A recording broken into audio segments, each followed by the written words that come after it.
আগামী বছরের এসএসসি ও এইচএসসি পরীক্ষার সময় এগিয়ে আনা হয়েছে। 2027 সালের এসএসসি দাখিল ও সমমানের পরীক্ষা শুরু হবে 7 জানুয়ারি থেকে, আর 6 জুন থেকে শুরু হবে এইচএসসি ও সমমানের পরীক্ষা। দুপুরে সচিবালয় নিজ দপ্তরে সংবাদ সম্মেলনে এসব তথ্য জানান শিক্ষামন্ত্রী এহসানুল হক মিলন।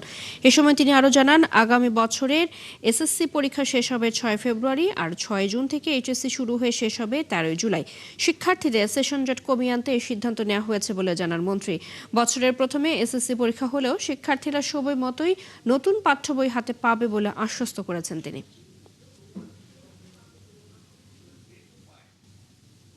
আগামী এসএসসি পরীক্ষা স্টেক হোল্ডারদের সাথে ব্যাপক আলোচনা সাপেক্ষে আমরা সিদ্ধান্ত নিয়েছি 7 জানুয়ারি শুরু হবে পরীক্ষা, 2027 শেষ হবে 6 ফেব্রুয়ারি, কারণ রোজা বোধহয় 8, 9, 10-এর মধ্যে হতে পারে, সেজন্য আমরা আগে শেষ করছি।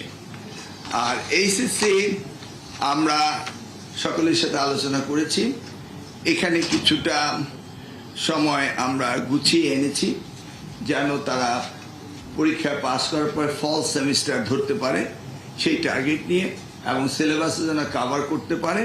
যদিও এর আগে অ্যাডমিশন কিছুটা বিলম্বিত হয়েছে, সেটাকে আমরা গুছিয়ে আনতেছি।